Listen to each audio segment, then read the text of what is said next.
நீங்கள் என்றைக்காயிலும் யோசித்தீர்களா? வாழ்க்கையில் சிலரெல்லாம் உயர்ந்த இடத்தில் இருக்கிறார்கள், சிலரெல்லாம் தரமான ஒரு வாழ்க்கை வாழ்றாங்க, சிலரெல்லாம் பேர் புகழோடு இருக்காங்க, சில பேர்லாம் மான மரியாதை கௌரவத்தோடு இருக்காங்க, சில பேர்லாம் ஆரோக்கியமா இருக்காங்க, சில பேர்லாம் அப்பா சூப்பரா வாழ்ந்துகிட்டு இருக்காங்கன்னு சொல்லக்கூடிய அளவுக்கு மலை மேல் உள்ள பட்டணமா இருக்கிறாங்க. சில பேர்லாம் பாதிக்கப்பட்டிருக்காங்க, உடைக்கப்பட்டிருக்காங்க, தோல்வியில் தோற்று நிந்தையில் வேதனையில் வாழ்ந்துகிட்டு இருக்காங்க. ஏண்டா இங்க உலகத்துல வந்து பிறந்தோம், ஏண்டா வாழ்ந்துகிட்டு இருக்கோம்னு சொல்லக்கூடிய அளவுக்கு கசந்து போய் வாழ்ந்திருக்கிறார்கள். நான் குறையா சொல்லல, நம்ம கண்ணால பாக்குறோம். எத்தனை பேர் ஆமீன் சொல்றீங்க? அப்போ சிலர் சிறந்த இடத்தில் இருப்பதற்கும் சிலர் பரிதாபமான இடத்தில் இருப்பதற்கும் என்ன காரணம்? என்னைக்காச்சும் அந்த கேள்வியை கேட்டிருக்கீங்களா? என்னைக்காச்சும் உங்க மனசுல அந்த கேள்விகள் வந்திருக்கிறதா? நான் சொல்லட்டுமா ஏன் அவரவர்கள் அந்தந்த இடத்தில் இருக்கிறார்கள் என்று சொல்லி, அவரவர்கள் தங்கள் வாழ்வில் என்னென்ன தீர்மானங்களை அந்தந்த காலகட்டத்தில் எடுத்தார்களோ அந்தந்த தீர்மானங்கள் தான் அவரவர்களை அந்தந்த இடத்தில் வைத்திருக்கிறது. தரமான தீர்மானங்கள் தரமான இடத்திலேயும், கேவலமான தீர்மானங்கள் கேவலமான இடத்திலேயும் வைத்திருக்கிறது. அப்ப இன்னைக்கு நான் சத்திய வார்த்தையின் மூலம் தாவீதை மையப்படுத்தி சில விஷயங்களை நான் உங்களிடத்திலே நான் பேச போகிறேன். தாவீது அவனுடைய சொந்த வாழ்க்கையில் அவன் கடைபிடித்த 5 விஷயங்கள் எப்படி அவனை அற்புதமான இடத்திற்கு அழைத்து கொண்டு சென்றது. நீங்களும் அதை நடைமுறைப்படுத்தும் பொழுது நான் சொல்கிறேன், அடுத்த 2 வருஷம், அடுத்த 4 வருஷம், அடுத்த 8 வருஷம், அடுத்த 10 வருஷம், அடுத்த 15 வருஷத்துக்கு அப்புறம் உங்க வாழ்க்கை எப்படி இருக்க போகுதுன்னு சொல்லிட்டு இன்னைக்கு நீங்க எழுத போறீங்க. அல்லேலூயா. இன்றைய நாள் உங்களுடைய வருங்காலத்தை வடிவமைக்கிற ஒரு நாள். அல்லேலூயா. 1 சாமுவேலின் புஸ்தகம் 18ஆம் அதிகாரத்திலிருந்து 8 விஷயத்தை நான் காட்ட போறேன். 18ஆம் அதிகாரத்திலிருந்து அப்படியே 8 விஷயத்தை நான் காட்ட போறேன். இந்த 8 காரியங்கள் மூலம் அவன் எட்டாத உயரத்திற்கு சென்றதற்கு அந்த 1 சாமுவேலின் புஸ்தகம் 18ஆம் அதிகாரத்துக்கு முன்னாடி இருக்கக்கூடிய 17ஆம் அதிகாரத்துல அவன் ஒரு 5 வேலையை பார்த்தான். 17ஆம் அதிகாரம் 1 சாமுவேலின் புஸ்தகம் 17ஆம் அதிகாரத்துல அவன் பார்த்த 5 அற்புதமான காரியம் அடுத்து அடுத்து அடுத்து அடுத்து அவனை அற்புதமான இடத்திற்கு அழைத்து கொண்டு சென்றது. அல்லேலூயா.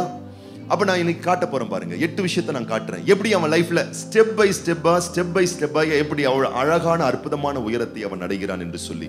முதலாவது நான் காண்பிக்க விரும்புகிறேன், உங்களுக்கு எழுதி கொள்ளுங்கள். ஃபர்ஸ்ட் விஷயம் 1 சாமுவேலின் புஸ்தகம் 18ஆம் அதிகாரம் 13ஆம் வசனம். அதுல நீங்க பாத்தீங்கன்னு சொன்னா அந்த ரெஃபரன்ஸ்ல சொல்லப்பட்டிருக்கு. 1 சாமுவேல் 18:13 சொல்லப்பட்டிருக்கிறது, தாவீது 1000 பேருக்கு அதிபதியாக உயர்த்தப்பட்டான். வாழ்க்கை பாருங்க எப்படி அவன் கிராஃப் எப்படி ஏறுது பாருங்க. 17ஆம் அதிகாரத்துல சில விஷயத்தை அவன் செஞ்சான். அந்த காரியம் அவனை ஃபர்ஸ்ட் ஸ்டெப் எங்க கொண்டு போய் நிறுத்துது? 1000 பேருக்கு அதிபதியா. லைஃப் எப்படி அவன் லிஃப்ட் ஆகுது பாருங்க, மேன்மைப்படுத்துது பாருங்க, உயர்ந்த இடத்துக்கு கொண்டு வருது பாருங்க. ஃபர்ஸ்ட் ஸ்டெப் 1 சாமுவேல் 18:13 தாவீது 1000 பேருக்கு அதிபதியானான். இரண்டாவது ஸ்டெப் 1 சாமுவேலின் புஸ்தகம் 18ஆம் அதிகாரம் 27ஆம் வசனம் சொல்லுகிறது, தாவீதுக்கு ராஜகுமாரத்தி கொடுக்கப்பட்டாள். ஆமென்.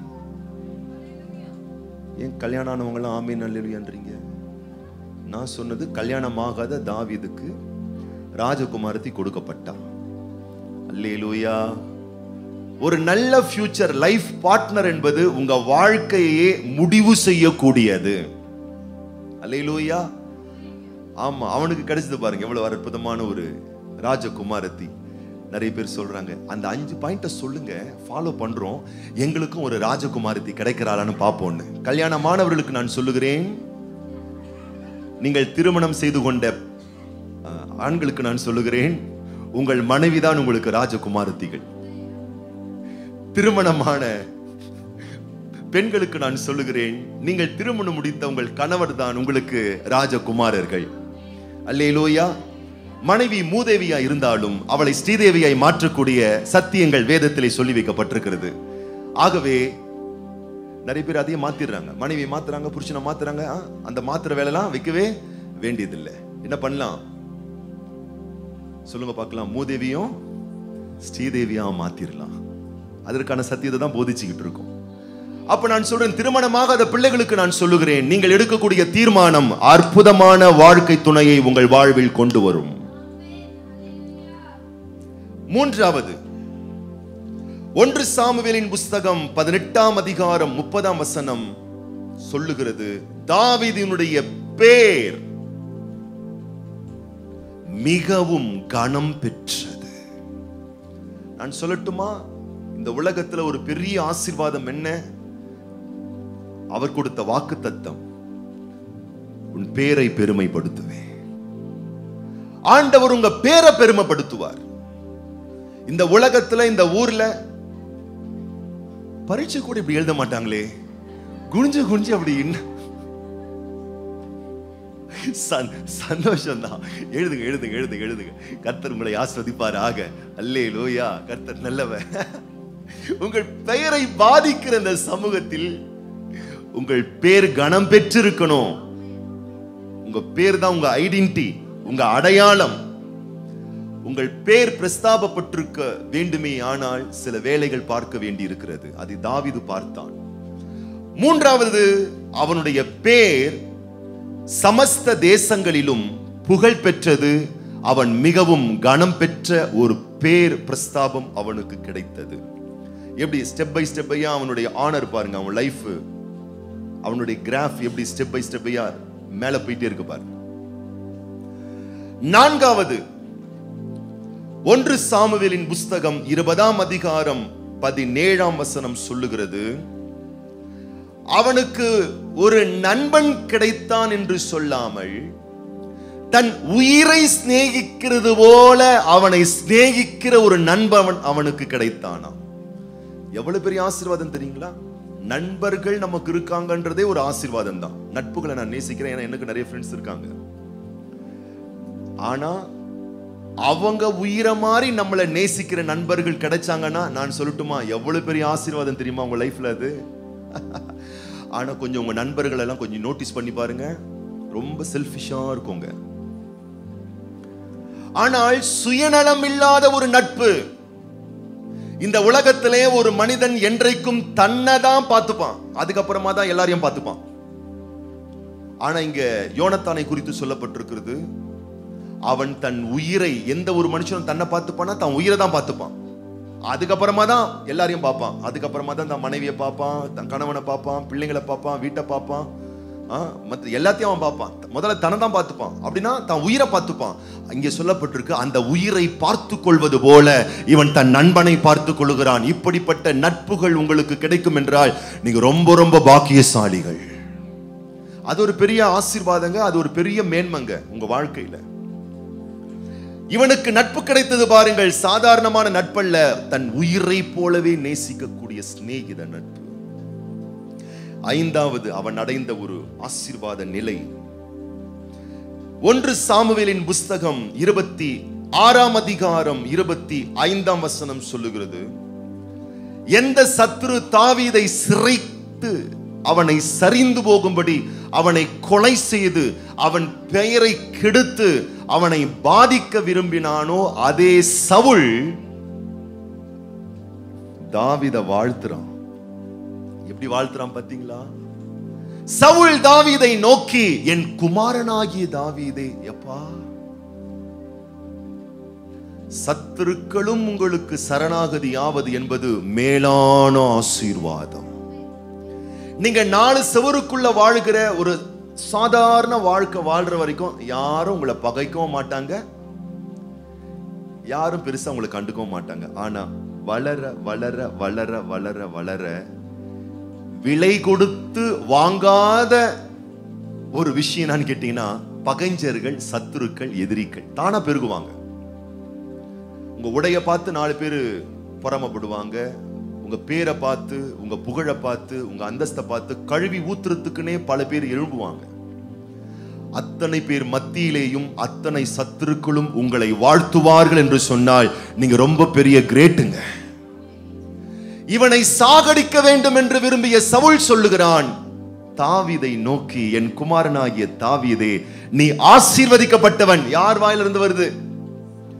நம்ம அப்பா வாயிலிருந்து வருது பெரிய விஷயம் இல்லை, அம்மா வாயிலிருந்து வருது பெரிய விஷயம். நமக்கு பிடிச்ச 4 பேர் இருக்காங்க பாத்தீங்களா, அவங்க நம்மளை பார்த்து காட் பிளஸ் யூ, நீங்க ஆசீர்வாதமா இருப்பீங்கன்னு சொல்றது பெரிய விஷயம் இல்ல.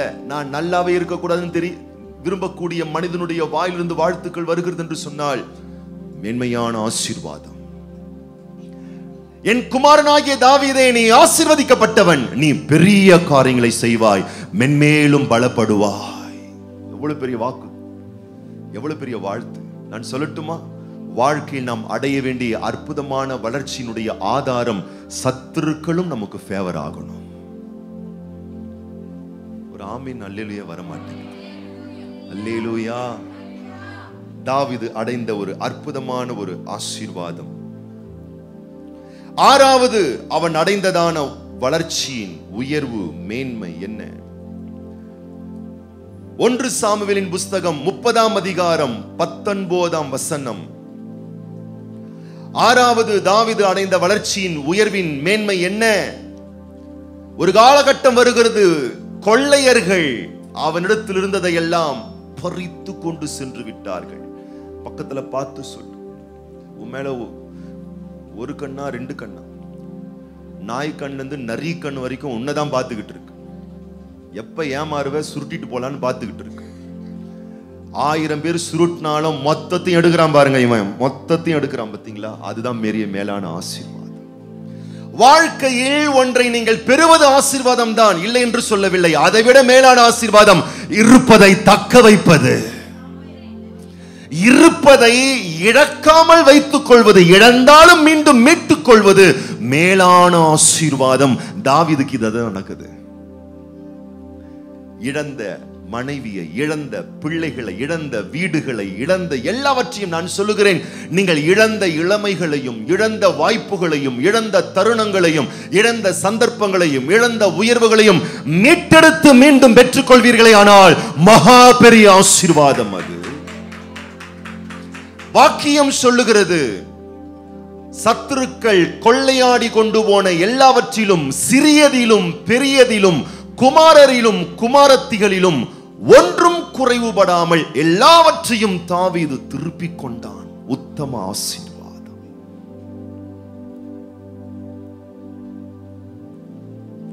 7வது வளர்ச்சி.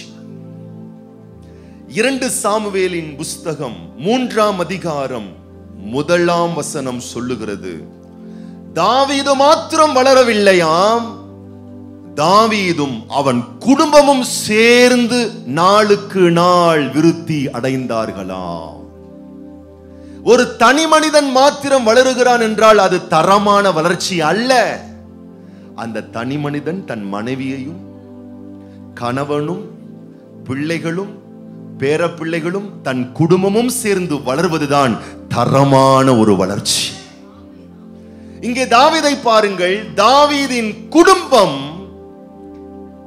வர வர வர வர ஸ்ட்ராங் ஆயிட்டு, பெட்டர் ஆயிட்டு, மேன்மை அடைந்து சென்றது.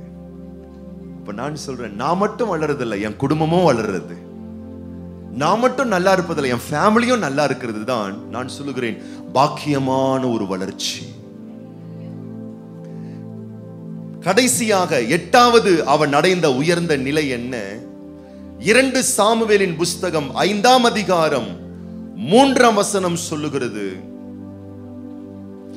அவர்கள் தாவீதை இஸ்ரவேலின் மேல் ராஜாவாக அபிஷேகம் பண்ணினார்கள். அல்லேலூயா. த்ரோனுக்கு வந்துட்டான், சிங்காசனத்துக்கு வந்துட்டான், அசைக்க முடியாத ஒரு உறுதியான ஒரு இடத்துக்கு வந்துட்டான். அல்லேலூயா. அன்பான தேவனுடைய பிள்ளைகளே, இந்த 8 வசனங்களையும் 8 தலைப்புகளையும் எழுதி கொள்ளுங்க. இது உங்கள் வாழ்வில் அப்படியே பலிப்பதாக என்று சொல்லி கர்த்தருடைய ஊழியக்காரனாய் நான் உங்களோடு பேசுவேன். ஆண்டவருடைய வாயாயிருந்து ஆண்டவருடைய வார்த்தைகளை உங்க மேல நாம் பேசுவோம். அடுத்த 2 ஆண்டுகளுக்குள், 5 ஆண்டுகளுக்குள், 8, 10, 15 ஆண்டுகளுக்குள் நீங்கள் நிச்சயமா இந்த உயரத்தை அடைந்தே ஆக வேண்டும். அடைந்தால் உங்களை சுற்றி இருக்கிறவர்கள் உங்களை அதிசயமாய் அற்புதமாய் பார்ப்பார்கள்.